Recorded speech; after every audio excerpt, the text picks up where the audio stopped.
Microbiologia, aula 1, com Rodrigo Berhardt. Tudo bem com vocês?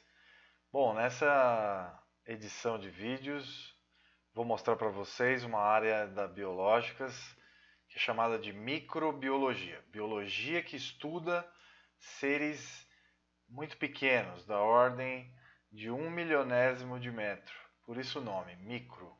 Então a palavra micro vem de 1 bilionésimo de metro, tá? Microbiologia, legal? Bom, na microbiologia que vocês vão estudar hoje, a gente vai estudar então micro-organismos que causam doenças ou que sejam benéficos, né? Esse assunto cai muito no Enem, no ensino fundamental também, então quem tem curiosidade, ensino básico, vem assistir nossas aulas. No Enem, cai demais esse assunto, tá bem? Vem estudar. Quem está na graduação, biomedicina, fisioterapia, até mesmo medicina, alimentos, engenharia de alimentos, nutrição, tá? Educação física, biologia, todas as atividades que envolvem a área de saúde e de biologia. Muito bem-vindos. E todos os demais que sejam bastante curiosos a respeito da microbiologia. É um assunto tão importante que vai merecer então várias aulas, tá? E vale a pena a gente aprender um pouco sobre essa área fascinante que vai estudar os seres muito pequenos. Demoraram séculos para o ser humano criar a ideia e mesmo teorias de que os micro-organismos infectam o ser humano, mesmo que a gente não veja. Demorou muito tempo para o ser humano entender isso. Beleza? Bom, vamos começar aqui vendo alguns tipos de micro-organismos. Na figura a gente está usando aqui o livro do Tortora, Gerardo Tortora, para mim o melhor livro de microbiologia, dos melhores, 12ª edição, né? E a bactéria de um bacilo, né, de forma de bacilo, Haemophilus influenza. Então aqui você está vendo uma bactéria importante em forma de bacilo de bastão. São várias bactérias aqui se reproduzindo muito rápido. E aqui uma foto, vamos dizer assim, uma micrografia, né? E muito interessante ver os tipos de células das bactérias. Para vocês terem uma ideia, aqui tem 3 micrômetros, então seria 3, mais ou menos isso a conta, né? 3 vezes 10 a menos 6 metros. Então isso quer dizer 3 micrômetros, que é a ordem de grandeza básica aqui dessa escala, tá? Em metros. Então é muito pequeno, a olho nu não daria para ver, só com o uso de microscópio, tá?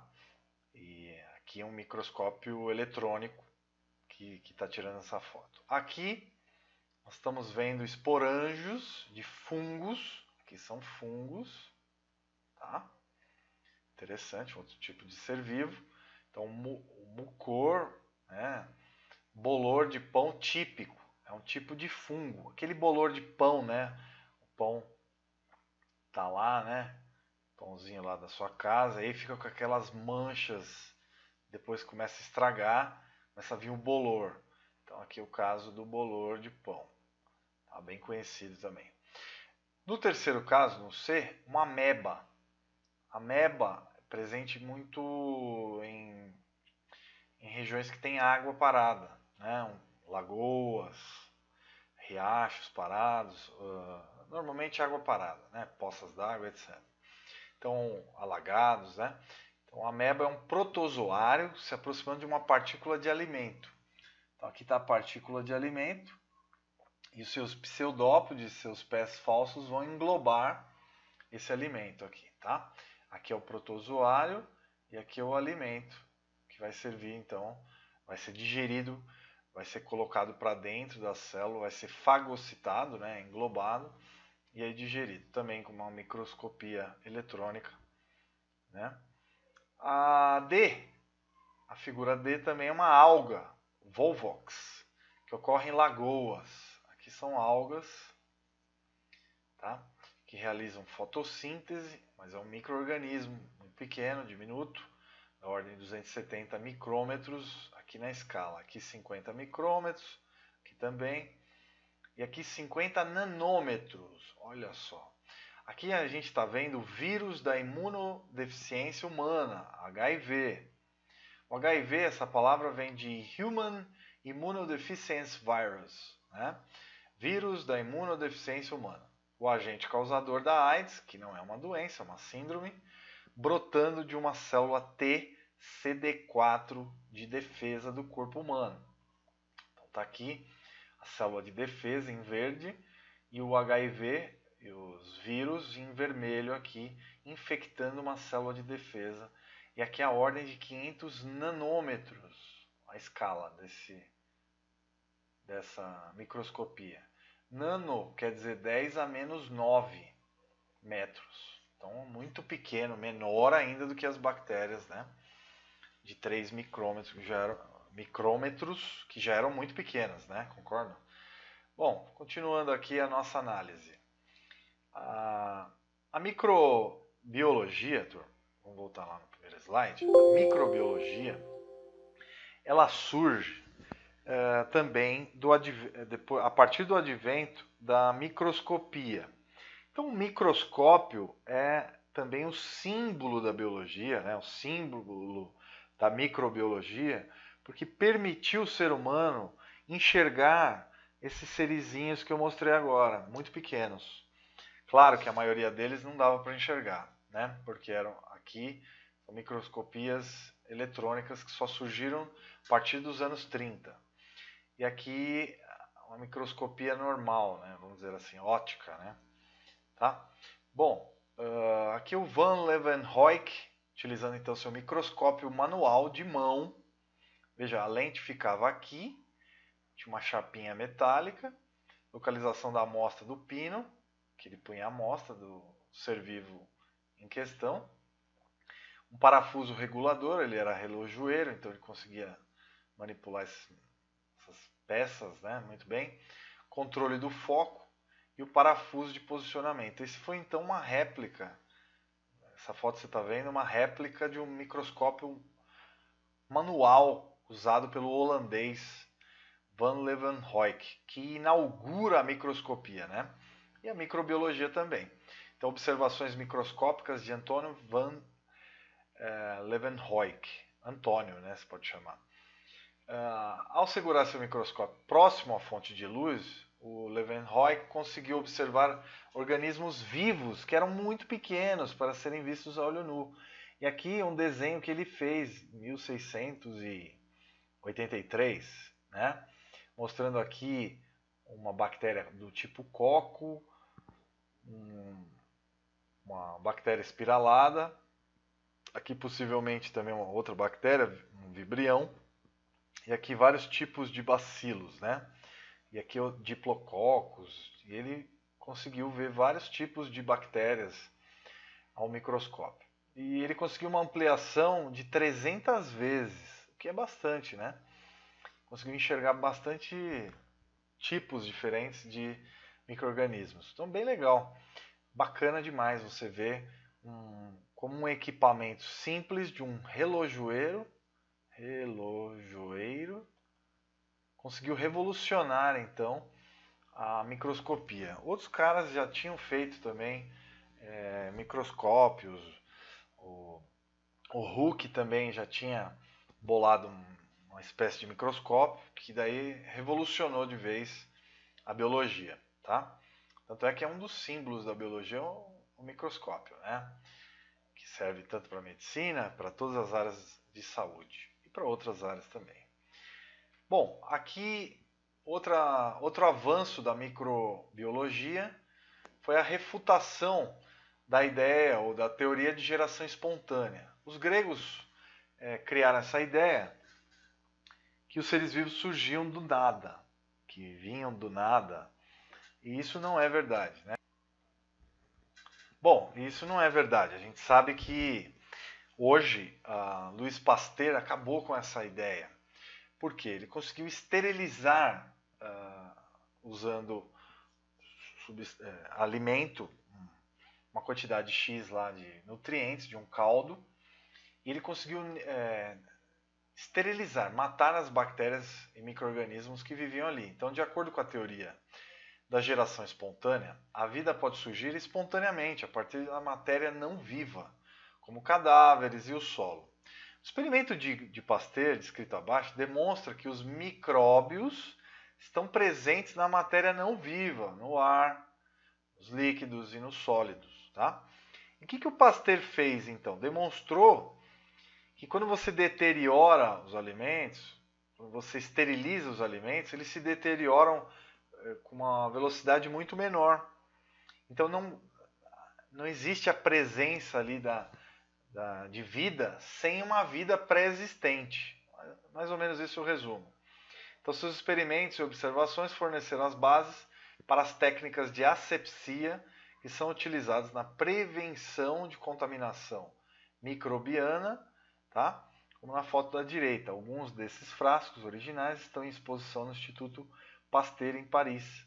Eles foram selados, mas não apresentam nenhum sinal de contaminação. Mais de 100 anos depois, olha só. O que o Pasteur fez então? Louis Pasteur, que foi então um dos pais da microbiologia também, né? Louis Pasteur, que inclusive inventou o processo de pasteurização, que leva seu nome. Aquecimento e resfriamento do leite, por exemplo, né? Que a gente usa no dia a dia. Então vamos ver aqui os passos. Ele usou então o famoso balão com pescoço de cisne.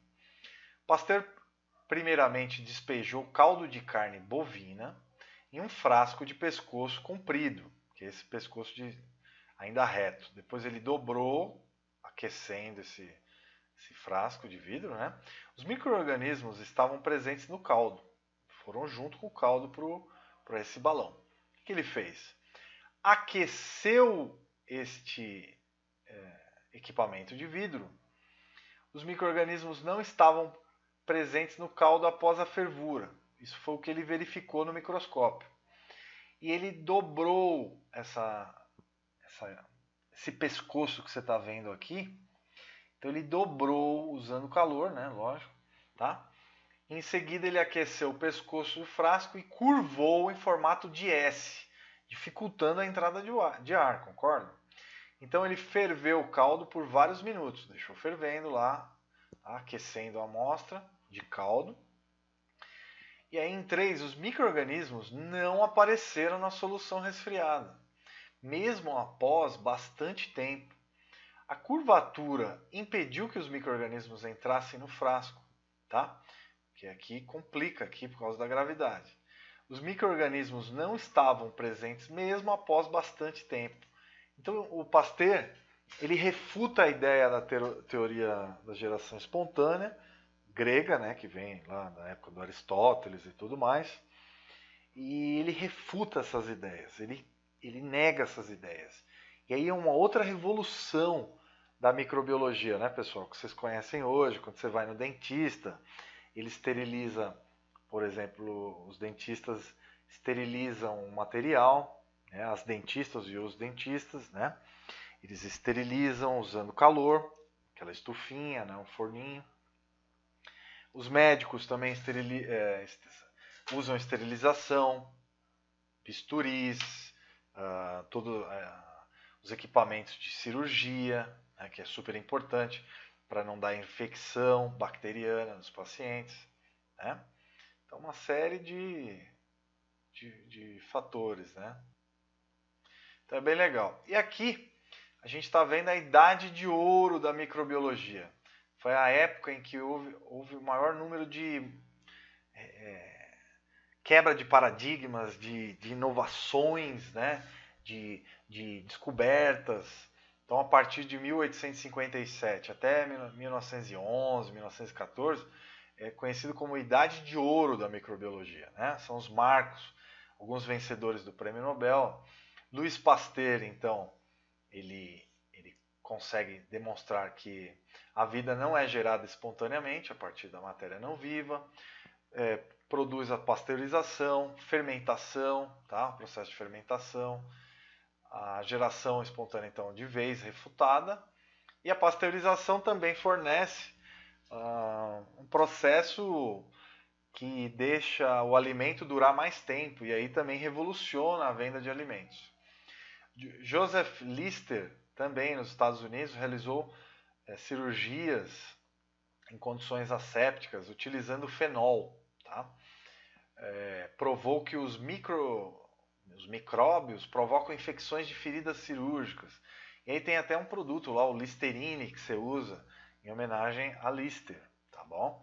Robert Koch, ou Koch para muitos, alemão, ele estabeleceu as etapas experimentais para a realização então, de estudos de micróbios a uma doença específica. Então, os postulados de Koch, depois a gente vai aprender. Então, o Lister ele realiza cirurgias assépticas, ou seja, ele já cria a cirurgia moderna usando fenol, tá? Como anestésico e também como asséptico. Ele usava éter e também para limpeza dos equipamentos e do próprio paciente usando fenol, tá? Principalmente dos equipamentos. Koch, teoria do germe de doença. Então, Koch ganhou o prêmio Nobel, tá? E a teoria do germe da doença. Então, ele cria toda a ideia da teoria dos germes, que os micróbios infectam o ser humano causando doenças. Super aceito hoje, né? Aqui em 1879, Neisseria gonorreia, então descoberta da bactéria da gonorreia. Koch, culturas puras, tá? Ele conseguiu esterilizar também as culturas. O Finlay, febre amarela, descobriu então o vírus da febre amarela, fantástico. Koch de novo, descobriu então a bactéria causadora da tuberculose. Hess inventou o meio de cultura para criar aquelas plaquinhas de Petri, de vidro, que depois a gente vai ver, um meio de alimento para bactérias, para serem estudadas em laboratório. Isso é usado até hoje. Talvez seja usado indefinidamente, é um experimento chave, né? Koch, um dos descobridores do vibrião colérico. Na verdade, foi Filippo, na Itália, que pela primeira vez viu o vibrião colérico. Mas Koch divulgou seu trabalho antes, tá?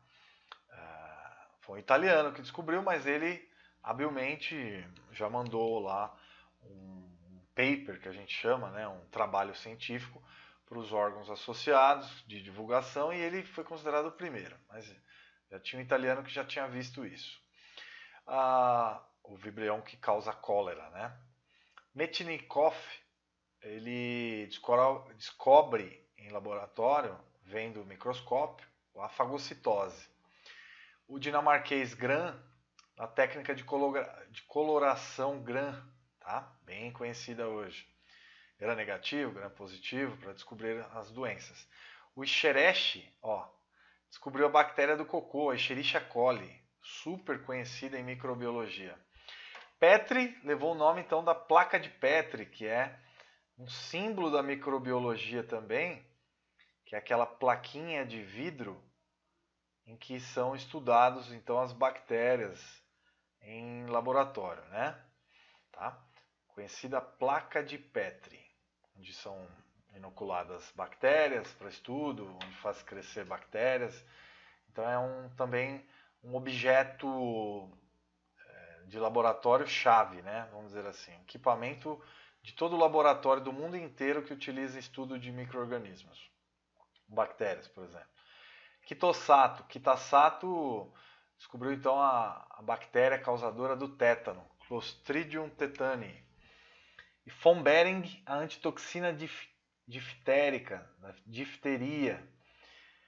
Ehrlich, teoria da imunidade. Então, conseguiu teorizar a formação da vacina, a imunidade e tudo mais, né? Os alemães são também muito importantes, junto com os franceses, europeus em geral, né?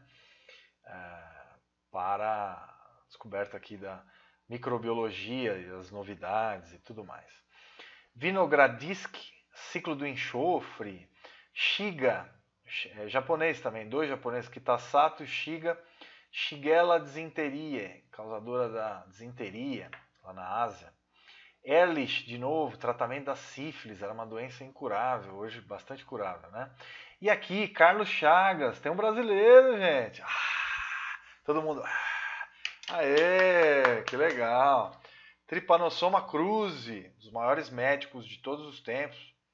Carlos Chagas, descobridor do Trypanosoma cruzi, descobridor do vetor que causa a doença, que é o barbeiro, né? O Trypanosoma, o chupança, né? O Triatoma infestans e outros tipos de insetos.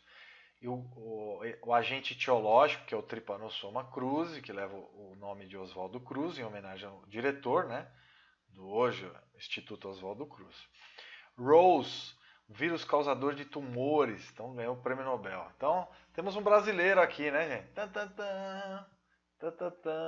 Então, dos pais da microbiologia também tem aqui um pezinho no Brasil. O Brasil é muito importante também, vários estudos, várias substâncias, como remédios, bradimicina para controle da hipertensão, problemas cardíacos, foi descoberto no Brasil. E tem remédios que são vendidos no mundo inteiro. O Brasil teve vários pioneiros. E também no século XXI agora o Brasil deve investir pesado nessa área. A Embrapa é um dos grandes centros de laboratórios e as universidades públicas também, né? Tem grande pesquisa hoje microbiológica no Brasil. O Brasil, claro, tem grande quantidade de produtos agropecuários, né? E deve estudar isso a fundo. Então aqui um pouco mais aprofundado a Idade de Ouro, quem quiser se aprofundar ainda mais, né? Aqui ainda leva em consideração os pioneiros, como Robert Hooke, Van Leeuwenhoek, Carl Linneu, Edward Jenner, primeira vacina, que já tinha sido descoberta na Índia, mas oficialmente, com estudos científicos, foi o Edward Jenner, em inglês, né? Bassi, fungos do bicho da seda, Semmelweis, febre em recém-nascidos. Na verdade, ele inventou também a ideia de lavar a mão, a lavagem de mãos dos cirurgiões, para diminuir a infecção de cirurgias. E aí Pasteur, né? Com tudo aquilo que eu te mostrei. E o Carlos Chagas aqui na Idade de Ouro, né?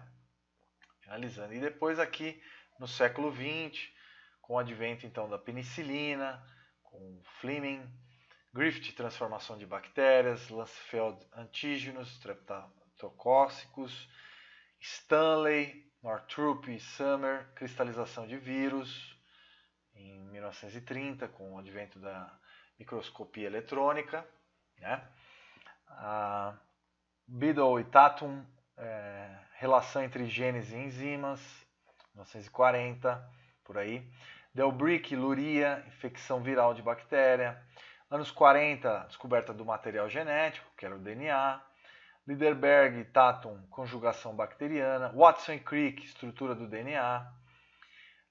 Jacob e Manod, a regulação da síntese de proteína, o código genético. Stewart, vírus causadores de cânceres. Edelman, Porter, anticorpos. Epstein, e aí vai, tá? Aí toda a técnica do DNA recombinante, engenharia genética nos anos 70. Woese, estudo das arquibactérias, novidade também, né? No final dos anos 70. Margulis, origem das células eucariontes, 1981. Klug, estrutura do vírus do mosaico do tabaco, coisa bem recente. McClintock, os transposons. Claro, outros muitos experimentos, mas a gente está falando dos principais. Desenhofer, Huber e Michel, pigmentos fotossintéticos bacterianos, 1988. Em 94, bactéria que tinha 40 milhões de anos. Prusner descobriu os prions em 97 e aí não para de aumentar as descobertas. Depois o RNA de interferência, 1997, tem várias outras novidades aí. E é isso, pessoal, a descoberta da penicilina, uma das maiores descobertas da microbiologia. Eu vou fazer várias aulas sobre isso, tá? Hoje só uma apresentação inicial aqui, vermes da Guiné. A Rebecca Lansfeld descobriu composição química dos polissacarídeos que ficam nas bactérias, diferentes bactérias descobertas. Eu vou fazer várias aulas, biofilmes em catéteres pós-cirurgia e tudo mais, né? Então, bem legal. Microbiologia, então, estudando essa parte. E aqui, por exemplo, foi descoberto ao acaso, em 1928, o primeiro antibiótico. Essa placa de Petri foi largada nas férias, aberta, encheu de fungos, e aí a colônia de fungos aqui começou a criar uma zona de inibição. E aqui as colônias de bactérias. E aqui em volta parou de crescer bactérias. Aí descobriu-se então, Alexander Fleming, na Grã-Bretanha, descobre então os antibióticos que revolucionam a medicina do século XX e causam tantos problemas do século XXI, mas também salvam vidas, é lógico. Milhões de pessoas foram salvas, incluindo eu e vocês que estão me assistindo. Então, uma área incrível. Gostaria que vocês gostassem também dessa área fantástica e se interessassem pela área de saúde e de biologia. Então, um grande abraço, espero que vocês tenham gostado dessa aula inaugural de microbiologia. Fantástico, um grande abraço, estudem bastante.